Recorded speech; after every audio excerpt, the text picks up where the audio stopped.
चलो अब हमें स्टार्ट करना है golden rule of accounting. Golden rule of accounting अब समझो, और एक है अमेरिकन मॉडर्न रूल। ये अमेरिकन गोल्डन रूल है, ये अमेरिकन मॉडर्न रूल है। एक ही है, दोनों का मीनिंग एक ही है लेकिन अलग तरीके से है, तरीका अलग है, चीज़ एक ही है। ठीक है, चलो गोल्डन रूल में पहले समझेंगे कि 3 अकाउंट होता है। 3 अकाउंट होता है, पर्सनल, रियल, नॉमिनल। 3 अकाउंट होता है, पर्सनल, रियल, नॉमिनल। ठीक है, जैसा अकाउंट है, जैसा नाम है, उसी तरीके का ये ट्रीटमेंट भी है। पर्सनल बस तुम समझ लेना कि पर्सन, ठीक है, पर्सन से रिलेटेड पर्सनल। ठीक है, चलो रियल। रियल में आ जाएगा तुम्हारा अभी स्टार्टिंग है, नहीं समझ में आएगा, मैं समझ सकती हूँ, लेकिन फिर भी जितना मेरे को समझाना चाहिए मैं वर्ड यूज़ करूँगी। रियल में आएगा जैसे कैश, बिजनेस स्टार्ट करने के लिए कैश का ज़रूरत होता है ना, कैश, असेट्स, फर्नीचर, इक्विपमेंट। ठीक है, समझ गए, रियल एसेट्स को बोलते हैं। ठीक है, पर्सनल से पर्सन को रिलेट करना समझने के लिए, रियल से एसेट्स को रिलेट करना, और नॉमिनल एसेट्स और लाइबिलिटी से। ये वर्ड नहीं समझ में आएगा कोई बात नहीं, दूसरे तीसरे दिन से समझ में आने लगेगा। बहुत बेसिक से स्टार्ट किए हैं, सारे थियरी पार्ट को मैं स्टार्टिंग का सारे थियरी पार्ट को नहीं करवा रही, ताकि थोड़ा थियरी करो, थोड़ा प्रैक्टिकल करो, तो ना मतलब कि एक बैलेंस्ड वे में चलेगा कि सिर्फ थियरी नहीं पढ़ रहे हो। थियरी पढ़ रहे हो तो उसको यूज़ करो प्रैक्टिकल में। ठीक है, तो मज़ा आएगा। अकाउंट्स का मेन मकसद यही कि आप प्रैक्टिकल क्वेश्चन को सॉल्व कर पा रहे हो कि नहीं। तो जितना थियरी पढ़ो उतना प्रैक्टिकल करने का कोशिश करेंगे हम लोग। ठीक है, तो पर्सनल अकाउंट है तो पर्सनल से पर्सन्स रिलेट कर लेना, रियल अकाउंट से असेट्स और लाइबिलिटीज़ को याद रख लेना, नॉमिनल अकाउंट से एक्सपेंस और इनकम को याद रखना। ठीक है, नॉमिनल कुछ खर्चा कुछ इनकम। ठीक है, 3 मेन अकाउंट होता है, पर्सनल, रियल, नॉमिनल।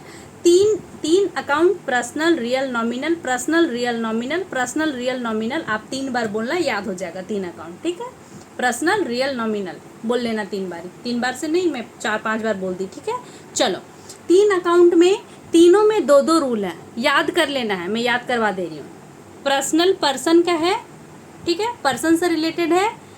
डेबिट याद कर लेना, यूज़ कैसे करना है क्वेश्चन में मैं बता दूंगी, पहले बस याद कर लो ये लाइन। ये 3 अकाउंट, पर्सनल, रियल, नॉमिनल, और ये इनका 2-2 रूल याद कर लो। क्वेश्चन में मैं यूज़ करा दूंगी कैसे करना है, हर वर्ड को क्या बोलते हैं मैं करवा दूंगी। ये रूल याद कर लो। पर्सन से है तो पर्सन को कुछ मिलेगा या कोई देगा, पर्सन पैसा लेगा या पर्सन पैसा देगा। ठीक है, डेबिट द रिसीवर, रिसीव करने वाला अगर कोई है उसको डेबिट द रिसीवर याद करो। पर्सन अकाउंट में, पर्सनल अकाउंट में debit the receiver, credit the giver. Debit the receiver, credit the giver, 2 rule है पर्सनल अकाउंट में, debit the receiver, credit the giver. ठीक, रियल अकाउंट में है debit what comes in, credit what goes out. Real account में है debit what comes in, credit what goes out. ठीक है, nominal account में debit all expenses and losses, credit all income and gains. ये 6 point याद करना है। ठीक है, 3 नाम तो याद हो गया होगा, पॉइंट एक बार और रिपीट करो। Debit the receiver, credit the giver, debit the receiver, credit the giver. Real account से debit what comes in, credit what goes out, debit what comes in, credit what goes out. ठीक है, nominal account से debit all expense और losses, credit all income और gains. ठीक है, इसमें debit the receiver का मतलब है जो भी पर्सन को पैसा मिलेगा तो वो पर्सन को डेबिट करना। ठीक, डेबिट द रिसीवर, जिसको मिल रहा है उसको डेबिट करो। सेकंड, क्रेडिट द गिवर, जो देने वाला इंसान है उसको क्रेडिट करो। ठीक है, सेकंड, रियल अकाउंट में डेबिट व्हाट कम्स इन, आया क्या, पैसा आया, debit what comes in. Asset में आता है cash, bank, furniture, land, building, computer, electronic, ठीक है, ये सब आ गया रियल अकाउंट, ठीक है। डेटर, अब ये सब का मीनिंग नहीं पता, आगे समझेंगे। क्रेडिटर, ठीक है, लोन, ये सब आगे समझेंगे, नहीं समझना अभी यहाँ कुछ भी, ठीक है। ये वाला सिर्फ पर्सन, ये वाला सिर्फ इनकम और एक्सपेंस। अब देखो, डेबिट ऑल एक्सपेंस और लॉसेस, जितना भी चीज़ खर्चा हो रहा है उसको डेबिट करो। खर्चा के नाम पे कुछ भी हो सकता है, rent, electricity bill, salary to the person, salary to worker, wages, कुछ भी हो सकता है, carriage inward, carriage outward, depreciation, कुछ भी खर्चा हो सकता है, ठीक है। वो जो भी कुछ भी खर्चा हो रहा है उनको करो डेबिट, कुछ भी लॉस हो रहा है उनको करो डेबिट, कुछ गेन हो रहा है, कुछ फ़ायदा हो रहा है, कुछ प्रॉफिट हो रहा है, उस चीज़ को करेंगे हम लोग credit all incomes and gains, ठीक है। ये हमारा गोल्डन रूल है। यूज़ कैसे करना मैं क्वेश्चन में करूँगी, प्रॉपर अच्छे तरीके से यूज़ करूँगी।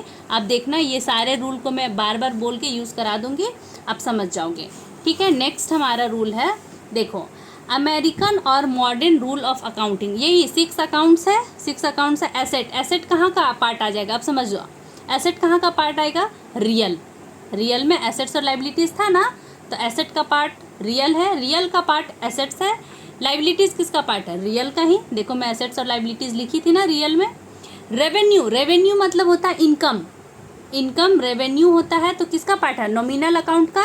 इनकम को क्या करते थे, क्रेडिट ऑल इनकम और गेन्स, रेवेन्यू मतलब income. Expenses, debit all expenses और लॉसेस, एक्सपेंस किसका पार्ट है, नॉमिनल का। ये 4 अकाउंट का पार्ट में बता दी, ठीक है। अब देखो, पर्सनल अकाउंट में किससे रिलेटेड था, पर्सन से। बिजनेस को स्टार्ट करता है तो पैसा कौन लाता है, कैपिटल, जो पैसा लेके आता है उसको वर्ड कैपिटल यूज़ करते हैं। पैसा जो आया फर्म स्टार्ट करने के लिए, पूंजी, कैपिटल, वो लेकर कौन आएगा, कोई पर्सन लेके आएगा ना, तो कैपिटल लाने वाला कौन होगा, गिवर। और विड्रॉइंग, पैसा लेकर जाएगा, वो कौन होगा, रिसीवर, यहाँ से पैसा लेके जा रहा है, ठीक है। यही है, यही 6 को बांटो। ये हमारा हो गया रियल अकाउंट, ये भी हो गया रियल अकाउंट। रेवेन्यू क्या हो गया, nominal account. Expense nominal account, capital personal account, और विड्रॉवल भी पर्सनल अकाउंट। बाइफर्केशन कर दिए। चलो नेक्स्ट एक क्वेश्चन सॉल्व करेंगे हम लोग इसको यूज़ करते हुए, ठीक है। तब तक के लिए ये रूल आप नोट डाउन करो, लर्न भी कर लेना, ये 6 पॉइंट को लर्न कर लेना। पर्सनल अकाउंट आएगा, debit the receiver, credit the giver. Real account आएगा, debit what comes in, credit what goes out. Nominal account आएगा, debit all expenses, credit all gain और इनकम, ठीक है। चलो मिलते हैं नेक्स्ट वीडियो में, तब तक के लिए बाय बाय।